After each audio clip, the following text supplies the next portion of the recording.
Vamos hoy día a hablar de los temas importantes de la semana, de los hechos políticos que han marcado más la semana. Obviamente lo ocurrido ayer y terminado hoy, no sé si terminado, pero por lo menos, digamos, ya van varios nombramientos. Ayer el presidente estableció la salida del ministro de Hacienda, nombró a otra persona en su lugar, también hizo cambio en la superintendencia de sistema financiero y hoy día en centros penales y también en la Dirección Nacional de Medicamentos, y el otro fue en aduanas, que bueno, claramente, digamos, ya está claro que la subdirectora asumió como titular. Vamos a hablar de todo esto con mis invitados esta noche, el staff de los días miércoles, que presento inmediatamente. Carlos Araujo, buenas noches. Muy buenas noches a todos. Bienvenido. Un gusto. Buenas noches. Y por Skype nos acompaña Marvin Aguilar Umaña. Buenas noches, Marvin, bienvenido. ¿Qué tal? Buenas noches a todos y saludos a tu audiencia. Y Roberto Rivero Campo. Buenas noches, Roberto, bienvenido. ¿Qué tal, Nacho, Marvin, Carlos? Un gusto nuevamente. Estamos listos, ¿no? Sí, vámonos. Vamos a saludar a quien hace posible este primer segmento de debate, la Central de Seguros y Fianzas, líder en fianzas.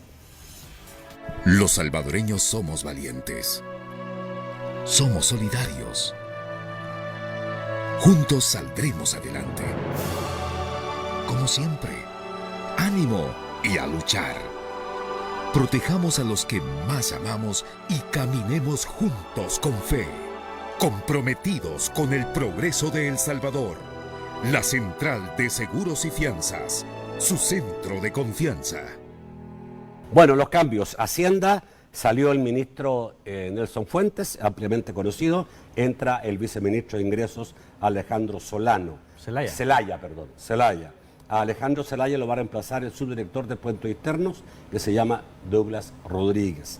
En la superintendencia financiera entró Gustavo Villatoro. En aduana, que lo dejó Villatoro, va a asumir la subdirectora Samadi Martínez. En la Dirección Nacional de Medicamentos, la nueva directora es Mónica Ayala Guerrero. Y en centros penales se cambió el subdirector. El subdirector era el actual jefe del penal La Esperanza, y ahora va a ser Carlos José Aparicio. Esos son todos los cambios anunciados hasta ahora por el presidente de la República. Él dijo que iba a hacer hoy día 2 anuncios más, aparentemente son estos, a no ser que antes que termine bueno, él escribe de noche, así que sí, puede ser ser hasta todavía la madrugada, tenemos hasta las 2, 3 de la mañana. Alguna novedad nueva. Obviamente el cambio en Hacienda es la noticia más impactante de todas, ¿no? Y también, digamos, la pasada de Villatoro a Superintendencia del Sistema Financiero, porque está dentro de una misma órbita ambas cosas, de alguna forma. ¿Cómo viste los cambios, Carlos? Mira, como primer punto, yo creo que es sumamente extraño que en un momento de una crisis como la que tenemos actualmente, de una pandemia, una crisis en la que el país ha requerido un endeudamiento de 3.000 millones de dólares adicionales y un cambio absoluto del presupuesto general de la nación para reorientarlo estratégicamente en función de esta pandemia que tenemos, es donde, quieras o no, el ministro de Hacienda es fundamental. En los momentos que estamos viviendo hay que colocar bonos, hay que negociar préstamos, hay que saber cómo manejar la política fiscal del país en este momento de crisis como tal, porque, o sea, cualquier error que se cometa a ese nivel, vamos a pagar una serie, bueno, de por sí ya vamos a tener serias consecuencias, pero una inexperiencia en este manejo de este tema creo que va a redundar en una crisis económica para el país fundamental. Por eso digo yo que es sumamente extraño que en este momento una persona, inclusive como yo puedo tal vez no coincidir en algunos aspectos con Nelson Fuentes en función de la orientación que le ha querido dar en algún momento a la defensa de la construcción del presupuesto, el manejo presupuestario, el manejo fiscal del país, pero si algo yo puedo darte fe es que el tipo es un tipo con experiencia y con amplio conocimiento de esa cartera de Estado. Técnico. O sea, de verdad sabe de eso. O sea, si algo tiene es eso. O sea, eso se le reconoce y se le ha reconocido siempre. Y entonces el cambio, tú podrías tratar de entenderlo si de repente aparece una persona con experiencias más grandes o con capacidades más grandes y más amplias en función tal vez se requiere una experticia más grande en este otro tipo de negociaciones o de experiencias y por lo tanto vamos a cambiarlo para mejorar estas cosas por la epidemia que tenemos, por la pandemia que tenemos. Pero no, o sea, contamos ahora con al viceministro de Ingresos que jamás en su vida ha tenido una experiencia en este tema y no tiene las experticias para eso. O sea, es una persona extremadamente cercana al presidente de la República, eso es lo único que tiene de característica positiva, si lo quieres ver desde el gabinete de gobierno, y por lo tanto no se justifica en lo más mínimo la renuncia. De esto, Nacho, yo creo que ya veníamos oyendo, o sea, no es primera vez que se escuchaba que el ministro estaba a punto de renunciar, que el ministro estaba a punto de renunciar. Yo creo que es de respetarle la actitud valiente que ha tenido de renunciar. Creo que los motivos definitivamente son por algo que no estaba de acuerdo a hacer o algo que posiblemente lo iba a comprometer legalmente a él, de cosas que le han pedido. Y vamos a ver hacia adelante. O sea, yo creo que también él no solo puede hacer la vista a un lado. O sea, yo creo que también tiene que demostrar de que si no está de acuerdo con algo, decirlo claramente, pues porque está en juego los recursos de un país, está en juego el manejo económico hacendario de un país, y creo que no solo se trata de ahuecar y dejarlos hacer las trastadas que en algún momento pueden estar queriendo hacer desde el gobierno. Ok, ¿quién quiere seguir? Libremente. A mí me gustaría oír la posición oficial de Marvin, pero me voy a adelantar. ¿La posición oficial de él o Marvin oficial de ya él? no da la posición oficial. ¿Ya La no? posición oficial. Qué pena.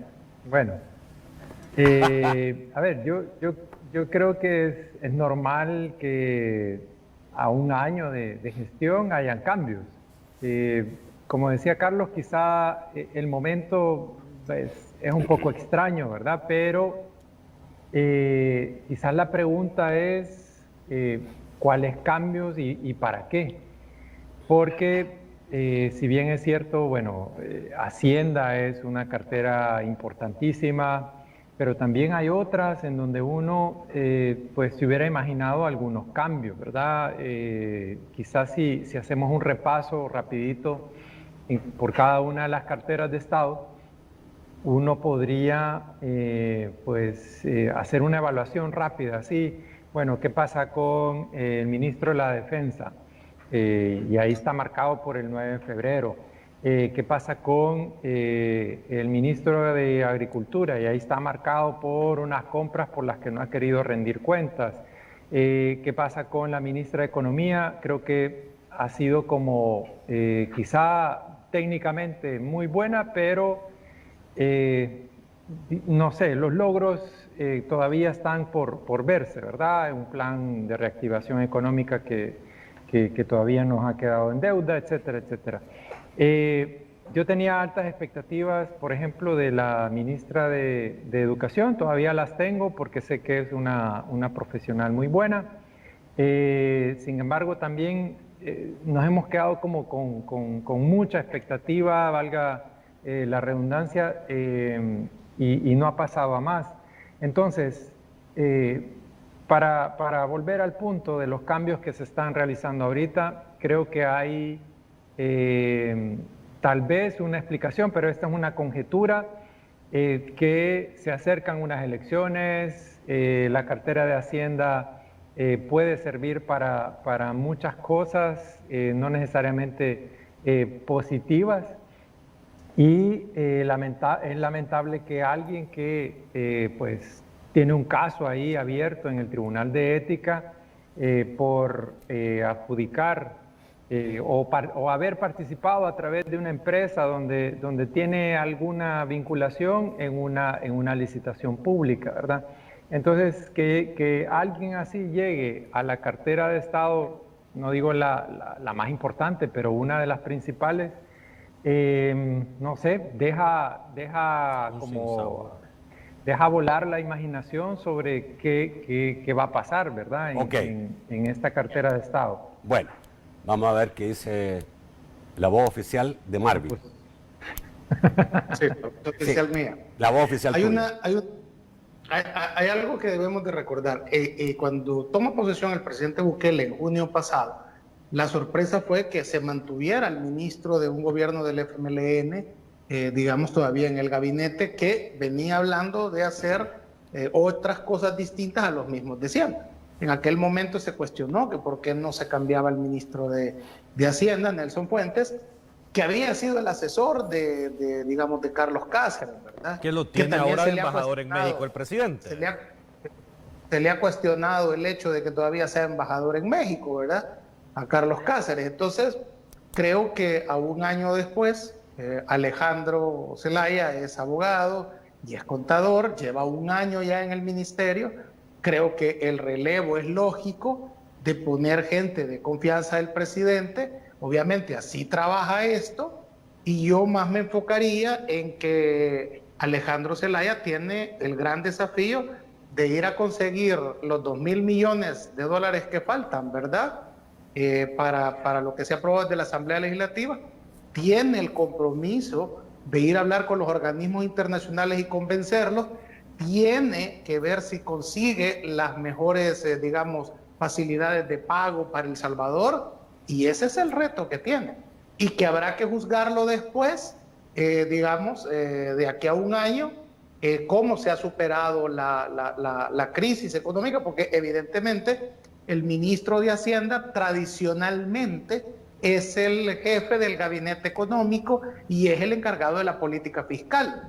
Entonces, él tiene que ir a conseguir el dinero para que las MIPYMES puedan desarrollarse, puedan no quebrar, y ese va a ser, digamos, el tamiz que, según CEPAL, que dice que El Salvador se va a reactivar o recuperar de toda la situación que estamos viviendo económicamente hasta el 2023, creo que ese es el reto en el que va a haber que ver al ministro Zelaya dentro de un tiempo.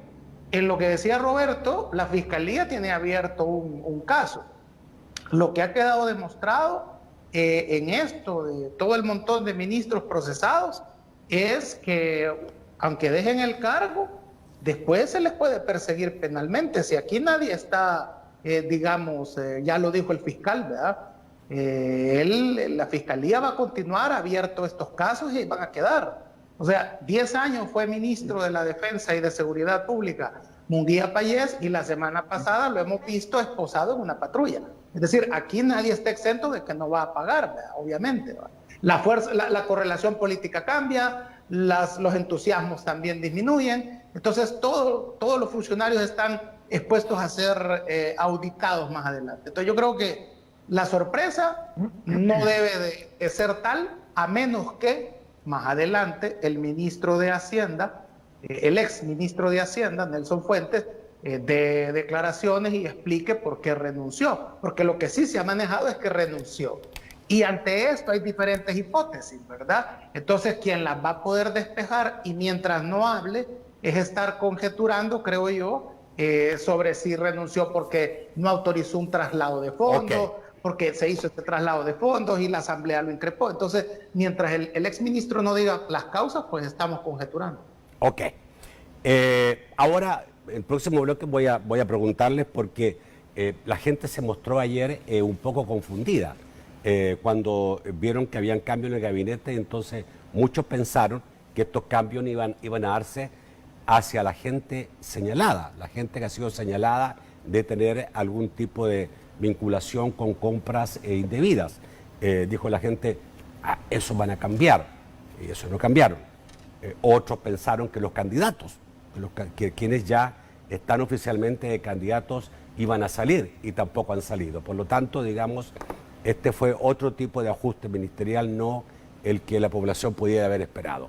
Ya volvemos. Bueno, no eran los cambios que se esperaban, la gente esperaba a lo mejor que salieran exactamente los señalados, ¿no? Lo que hoy día, según dijo el fiscal, que él va a investigar todos los casos que periodísticamente se han señalado por haber comprado o por haber vendido, perdón, al gobierno en tiempos de pandemia, ya sea familiares o empresas cercanas a ellos o parte de ellos.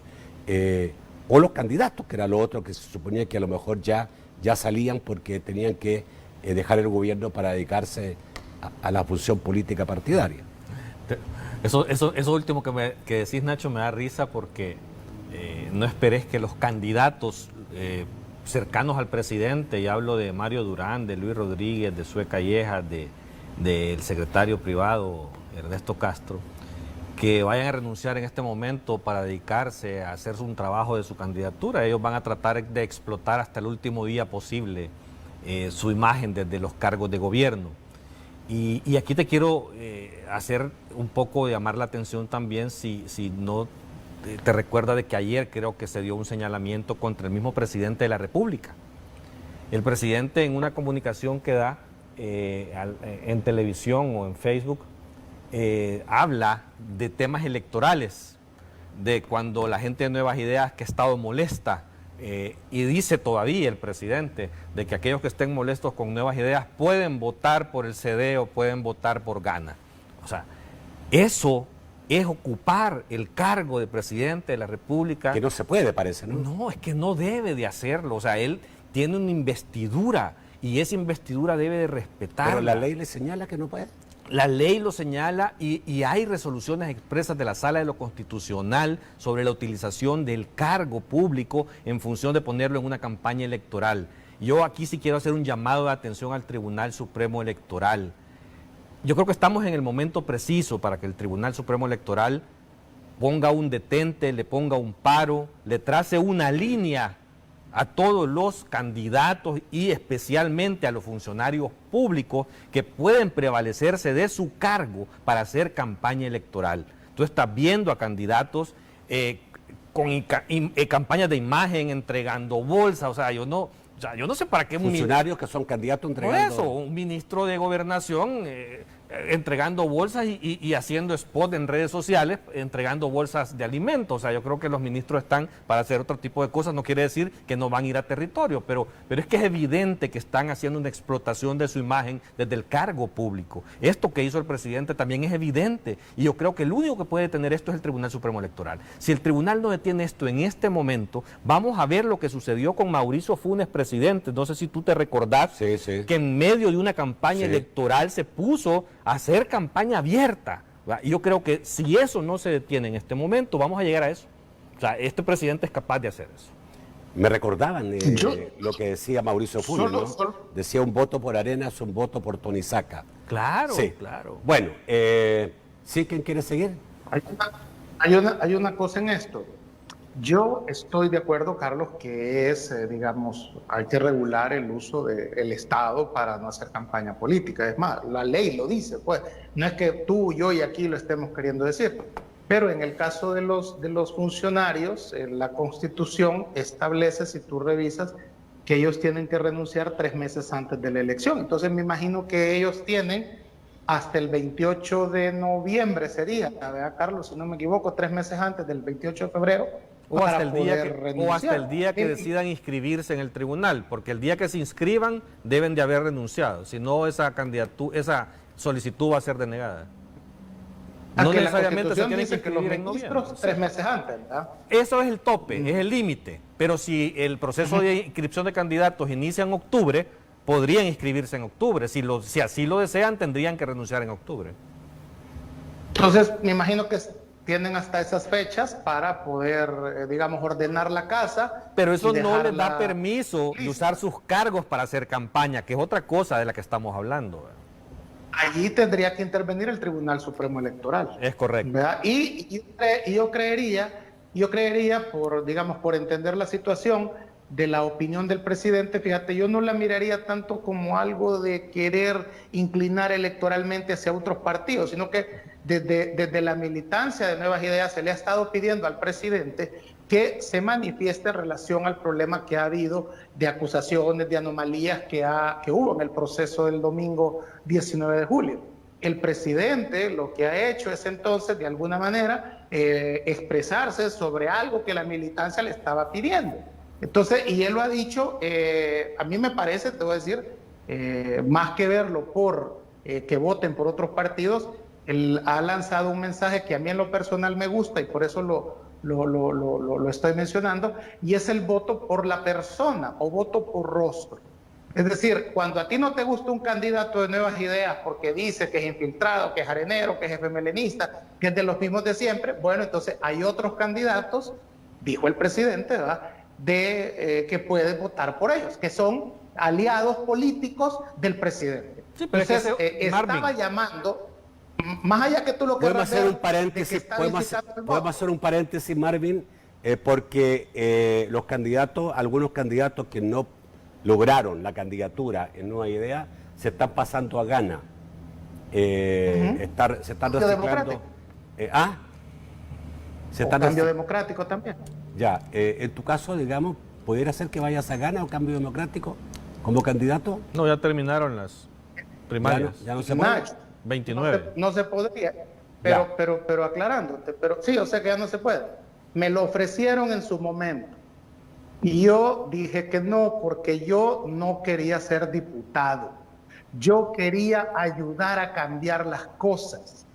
Ya. Y claro, para eso tenés que ser diputado, tenés que ser alcalde, estoy de acuerdo en eso, pero si yo me voy de candidato en este momento con otro partido, eso sí quería decir que yo quiero ser diputado, por ser diputado, ¿verdad? Y no, yo no estoy en política por el poder, sino que para cambiar las cosas. Entonces, yo voy a decirte algo, yo no voy a votar por ninguno de los candidatos a diputados de San Miguel, por ejemplo, por ninguno de los que va a presentar Nuevas Ideas. Ni uno de ellos me convence que tenga la capacidad para luchar por el departamento. Pero Entonces no va- buscaré pero no va a votar votar. por otros. Pero va Marcelo Larín por San Miguel. Sí, yo sé, puedo votar por Marcelo Larín, por ejemplo. Y ¿verdad? por Yo- Will Yo he Salgado. estudiado sociología. ¿Ah? Por Will Salgado. No, Will, no. ¿Quién, no. quién es él? Perdón. Ah, un periodista que ¿Quién tiene es un él? programa de televisión. Ah, sí. Lo he oído mencionar. Es que yo a esa hora estoy viendo TCS Plus, por eso es que no lo veo. Está bueno, ya. Ok, Roberto.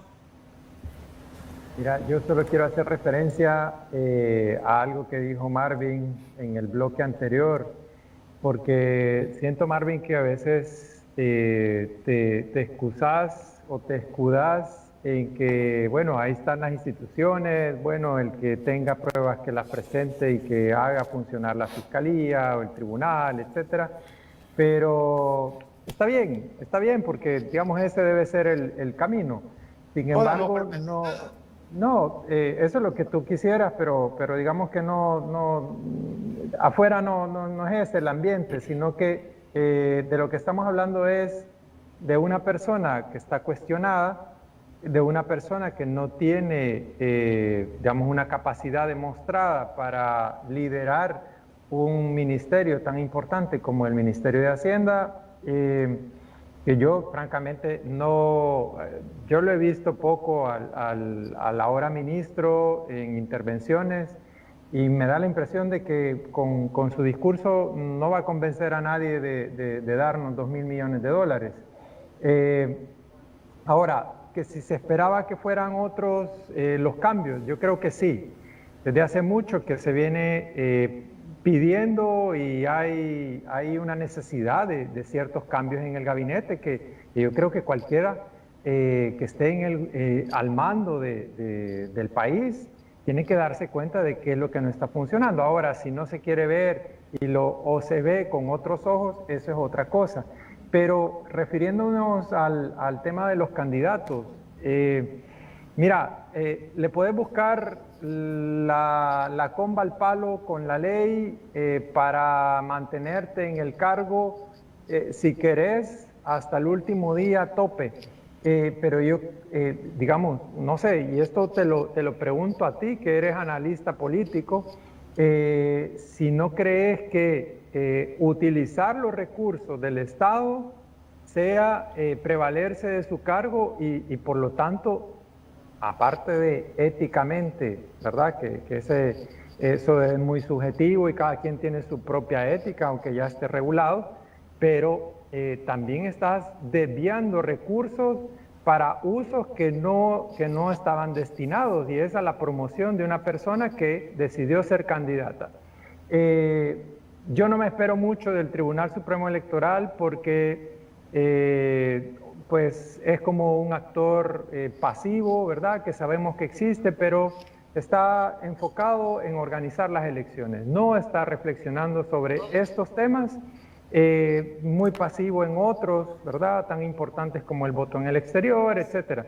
Entonces, de ese lado no creo que vaya a venir algo, y yo creo que si ustedes proponían una política o una forma de hacer política diferente y querían hacer historia, yo creo que pequeñas cosas como esa hubieran dado buenas señales. A ver, pero me gustaría, antes que te responda Marvin, preguntarle a Carlos, que Carlos fue parte del tribunal, ¿se puede o no se puede? Porque aquí, digamos, pareciera que es a voluntad del gobierno no tener ministros candidatos o funcionarios candidatos.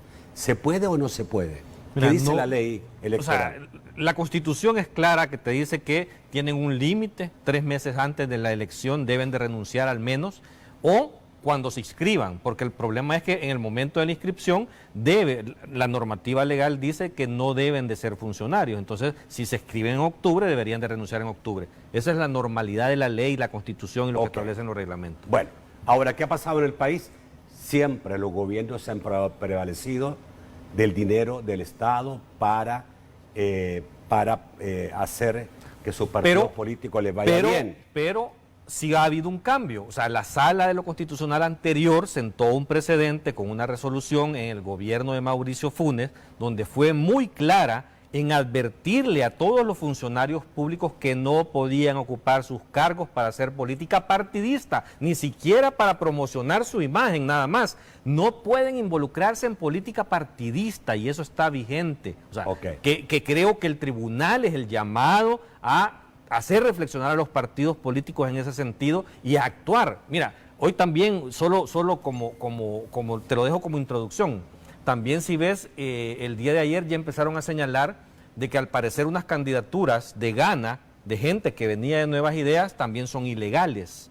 Y el tribunal, ya creo que el magistrado Noel Orellana ya habló al respecto. Ok. A ver, Marvin. Yo creo que el tribunal debería de prevenir a todos los candidatos que dejen de utilizar los recursos del Estado. Tienen toda la razón si hay funcionarios del Ejecutivo utilizando recursos del Estado para promocionarse. Eso es ilegal y deberían de dejar de hacerlo. Pero también hay que extender esto a los alcaldes.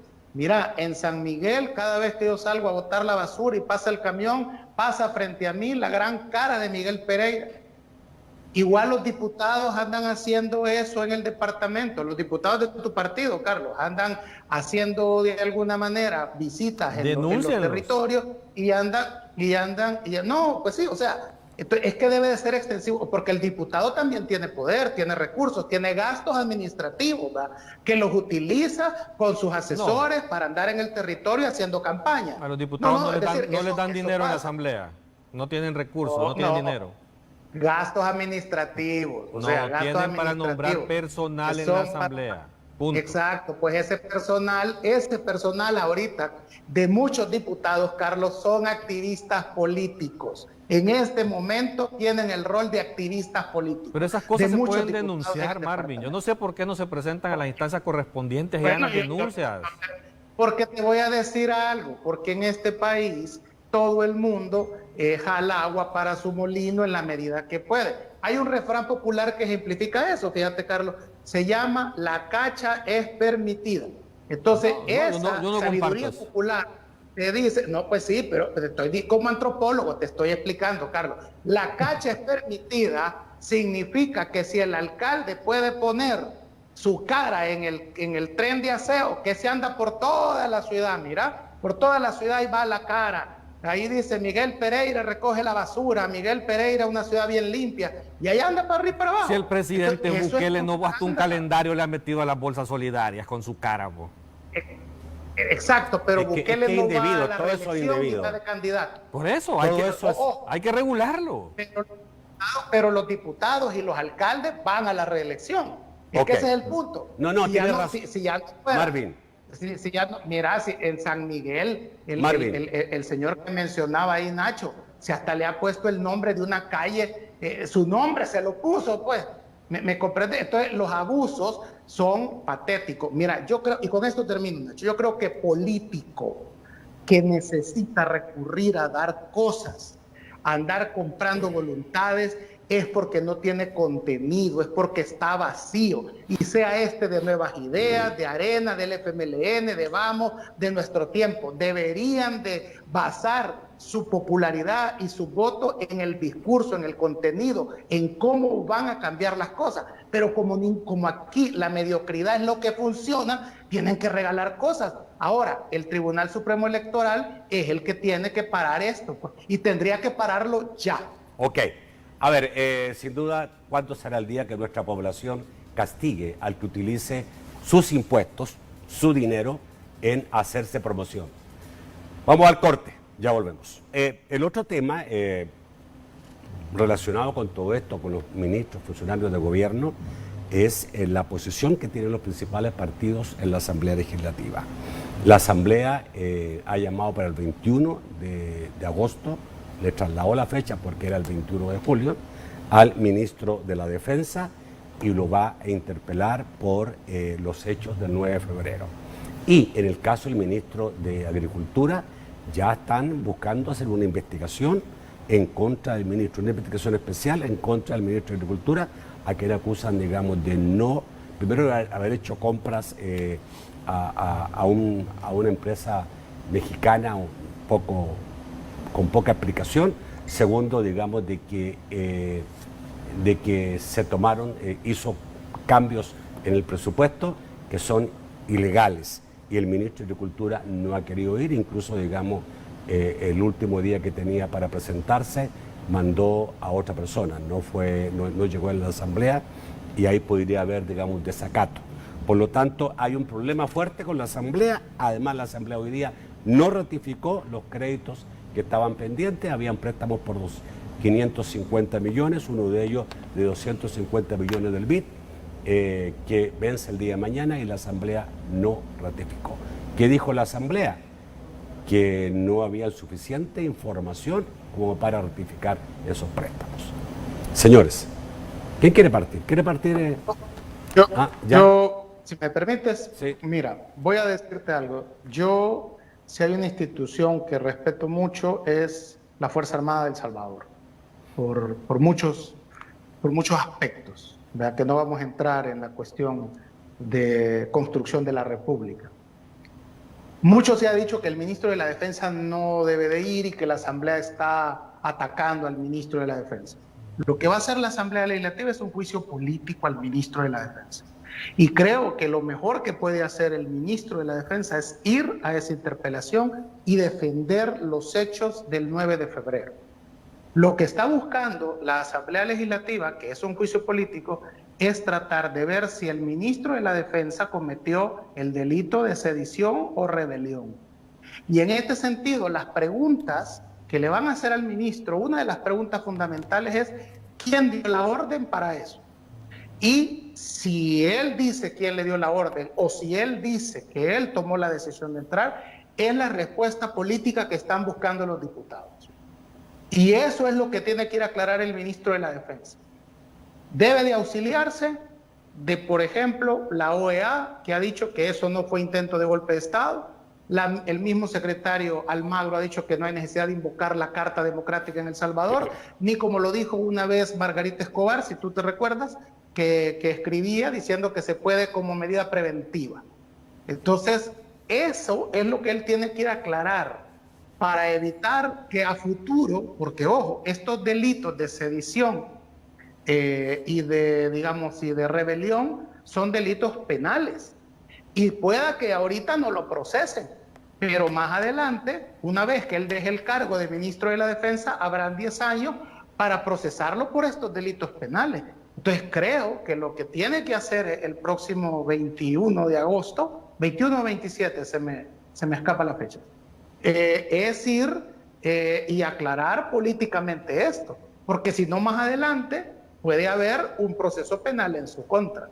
Y el fiscal general de la República ha establecido que ya abrió 2 investigaciones en relación a esto del 9 de febrero. El mismo fiscal ha dicho que no ve ahí intento de golpe de Estado, pero sí ve un exceso. Entonces creo que es el momento oportuno para el ministro de la Defensa que deje clarificado esto. Nadie está dudando, digamos, del papel honorable, glorioso que el ejército juega en esta pandemia y juega en las desgracias del país. Pero es necesario que el ministro de la Defensa esto de rebelión y sedición lo deje claro, porque si no más adelante lo pueden ir a arrestar por estos delitos penales. Entonces, esto es un juicio político y debe de prepararse políticamente para ir a defender esas acciones o lo que tenga que aceptar, que también lo acepte, porque ahí está en juego el honor militar y el honor de, digamos, del ejército salvadoreño. Necesito ir más rápido. Roberto. Sí. A ver, a mí me parece, o sea, no deja de sorprenderme que a estas alturas todavía alguien defienda lo que pasó el 9 de febrero y que intente justificar la intervención del ejército dentro de un órgano del Estado diciendo que, bueno, que la OEA no lo cataloga como un golpe de Estado. Mira, independientemente de que si fue un intento de golpe o no, creo que la interpelación es necesaria en este caso, sobre todo por las dimensiones de lo que pasó y que no puede quedar como un hecho más que no tuvo consecuencias. Por lo tanto, yo creo que sí, el ministro debe asistir, debe asumir la responsabilidad que tuvo. Pues respondió a una orden y yo creo que todos nos imaginamos que el ministro solo no iba a tomar esa decisión. Es una decisión que puede, o sea, que le supera. Entonces, yo creo que es un precedente para que en un futuro, cuando probablemente la correlación haya cambiado, este gobierno ya no esté, para que una cosa como la que pasó el 9 de febrero no vuelva a pasar y digamos, cada uno de nosotros esté en un lado diferente de la historia. Porque ahora es bien fácil, si vos estás de ese lado, justificarlo, pero ¿qué pasa si, pues, como todo, ¿verdad? En la vida da vueltas y un día estás del otro lado? Yo no creo que vos, Marvin, porque lo estás diciendo aquí, estarías de acuerdo porque eso volviera a pasar. Y lo último, me sorprende porque en otras ocasiones tú has dicho que hay que abolir el ejército y que esta es una institución y ahora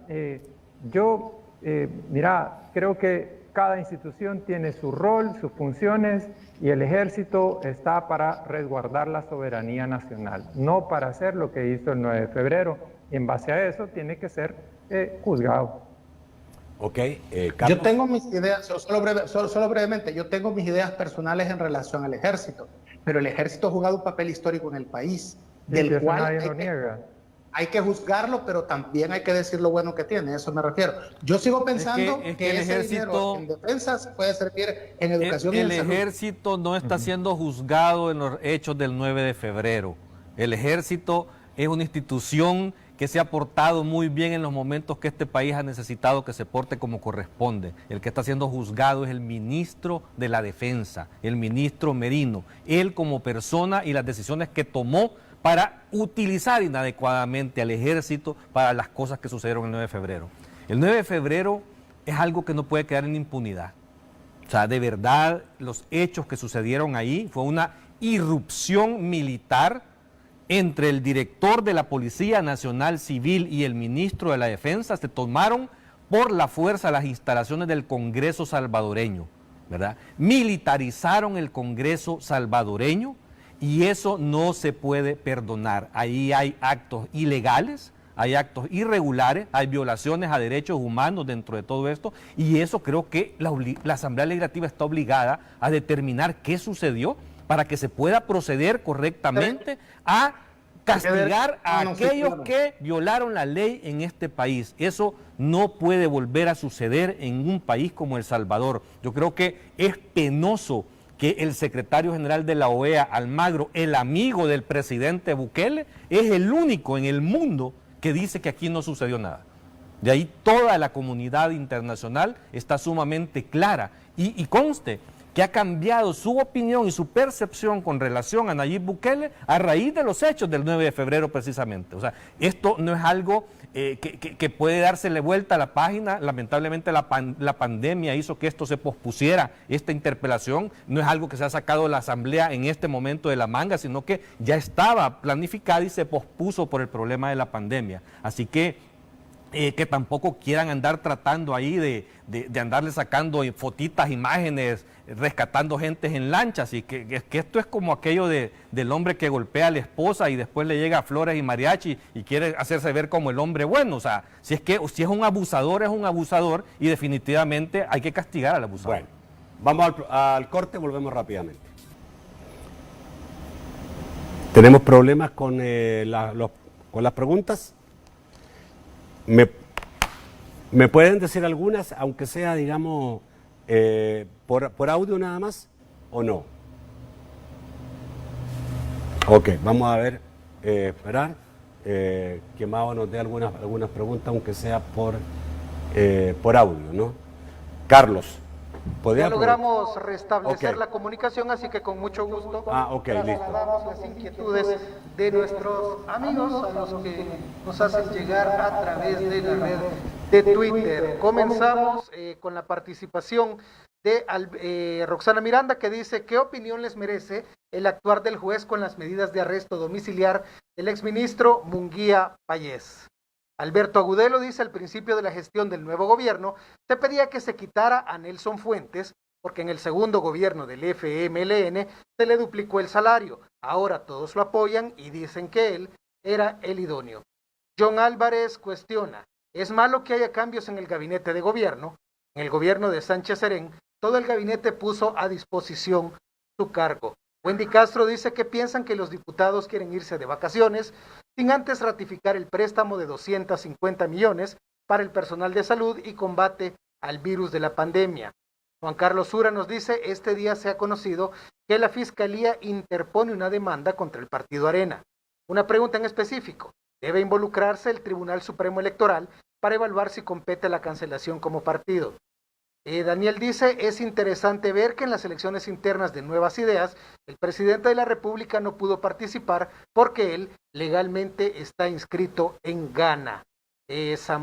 Finalizamos con Carlos Fuentes, que nos dice: la Fuerza Armada perdió credibilidad por ministros que no respetan las leyes del país.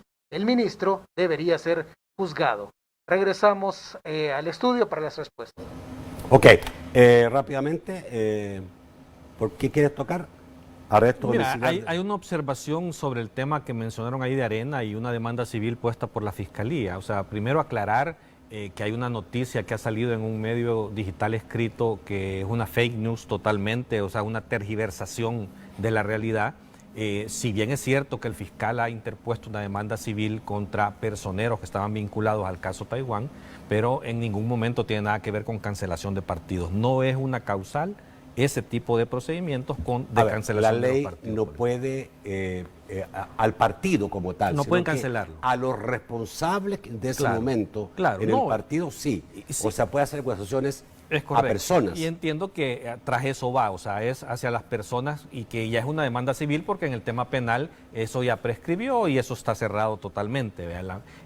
Creo que el fiscal está haciendo lo que le corresponde. Una demanda civil es una demanda que podría terminar con económico, exigiendo la devolución de dinero. Es un tema de devolución de dinero. Pero tiene que ser a las personas. Claro, y los responsables, si los hubieron así, tienen que pagar las consecuencias de sus actos. O sea, eso yo creo que no hay de ocultarlo en absoluto. Aquí yo creo que la intención del fiscal es exculpar al Partido Arena, porque es que no se puede procesar al Partido Arena, ¿verdad? Entonces, pero al incluirlo en la demanda, va buscando que sobresean o declaren inaplicable esa demanda civil contra el Partido Arena. Sí se puede individualizar con las personas, que en este caso entiendo son los de la Fundación Antonio Rodríguez Por, que fueron los que reciben el dinero de Costa Rica y lo trasladan para la campaña del Partido Arena de ese año. Entonces creo que lo que va buscando el fiscal es exonerar al Partido Arena, y claro, para exonerarlo tiene que meterlo al proceso. Claro, pero eso no es lo mismo, digamos, como si se quisiera interpelar a la Fuerza Armada en vez del ministro, ¿no? Claro, o sea, no, se interpela al ministro. Y no tiene sentido decir... No es la institución. Y no tiene ningún Es el sentido responsable. decir que lo incluye para limpiarlo. Entonces, si no lo quisiera limpiar y lo quisiera acusar, ¿qué tiene que hacer? Tiene que hacerle un proceso definitivamente. Y esta es la última instancia que le queda a la Fiscalía en el hecho de recuperar ese dinero. Pero esperó que venciera, que prescribiera el delito para que no fuera penal. El fiscal, primero no fue ni este fiscal el que le correspondía hacer ese procedimiento. Él lo que ha dado es hacerle el seguimiento correspondiente y tratar de ocupar los elementos que tiene a su alcance para recuperar los fondos estatales. Él está en una demanda civil para tratar de resarcir los daños económicos hechos al Estado por ese tipo de casos. Y aquí viene lo ético que tú decías hace un momento en relación a los funcionarios que utilizan el aparato estatal para hacer campaña. Por ética, Arena debería de devolver ese dinero. No veo por qué. No veo por qué la institución. Por ética. Es que la institución recibió recursos. El dinero venía para los damnificados de las colinas en Santa Tecla. La institución no sabe de dónde venía el dinero que le depositaron, Entonces, Marvin. Arena debería por ética devolver ese dinero. O sea, los que están responsabilizados en ese mal manejo son los que tienen que pagar las consecuencias de sus actos. O sea, ¿cómo van a hacer que una institución que recibe fondos y fondos que son a través de instancias legales, porque está bancarizado totalmente las operaciones que se hicieron, querrás hacer que pague las consecuencias? Bueno, pero Marvin entiende que no, pero entiende que legalmente eso no puede ser. O sea, toda institución tiene responsables. Claro, y por eso lo digo, los responsables. O sea, es lo mismo, digamos, que tú vayas a un ministerio o a una presidencia o sea, son los que están en ese momento los responsables que tienen que legalmente... No, y si es así, Nuevas Ideas por Ética debería de haber rechazado muchísimos candidatos que también están en una situación similar a lo que Marvin está planteando. Ok, Roberto. Me sorprenden varias cosas, ¿verdad? Y es que cuando la gente entra ya en una dinámica política y es parte de un partido político, intenta defender a capa y espada una institución que puede estar manchada, involucrada, haber sido cómplice, pasiva o incluso haber dado una orden. Que la orden la dé una u otra persona, eso es indiferente. ¿Por qué para las empresas que se les descubra que han negociado con pandillas o grupos criminales, sí hay un castigo directo en el sentido de cancelar la empresa, y por qué para un partido político no? Nuevamente, ustedes están posicionando como parte de cuando la sociedad lo que exige es que esta cultura vaya cambiando, pero bueno, no sé si les estoy pidiendo demasiado. Yo creo que la gente está pidiendo cambios en otros países. Esto, sin ir tan lejos, en Guatemala hay castigos a los partidos políticos, hay cancelación de partidos políticos por cosas incluso menores que esas. Pero creo que la gente preguntaba por otras cosas también. Yo nada más quería referirme al tema de los préstamos. No sé por qué necesitamos más préstamos cuando todavía no hemos sido capaces de negociar ni siquiera lo que ya está aprobado. Ya hasta le perdí la pista cuál está aprobado y no ratificado o cuál ya está ratificado, pero lo único que veo que llega a hacer el ministro de Hacienda es a pedir más préstamos. Que la finalidad sea buena o no, yo creo que hay todavía un espacio para ahorro, un espacio para reorientar muchas de las cosas que se están haciendo desde el Ejecutivo para dedicarlos a lo verdaderamente importante, que ahorita es la lucha contra la pandemia. Y lo que vemos son testimonios de gente que está desamparada y que está en primera línea. Entonces yo creo que hay que ser un poco más coherentes. Con esto de los préstamos del BID, yo creo que este préstamo de 250 es parte del paquete que suma todos estos 3.000 millones de dólares. O sea, el problema no está ahí, el problema está en que el gobierno a quemarropa quiere que se le apruebe algo en la asamblea, en donde quiere que solo aprieten un botón sin dar cuenta de nada, sin explicar la orientación de esos préstamos como tal y en qué se va a ocupar específicamente. Se nos acabó el tiempo. Creo que ese es el problema de fondo, es que no quieren dar información nunca. Bueno, y muchos también están criticando una pregunta que da sobre el arresto domiciliario del ministro, al exministro de Defensa. Pero eso es normal. Payés. Eso es normal, así es el sistema judicial. Lo que pasa es que nuestra justicia actúa diferente, ¿no? Y la gente se ha dado cuenta que en otros casos no lo mandan a la casa, pero aparentemente en este momento por el COVID... Es así.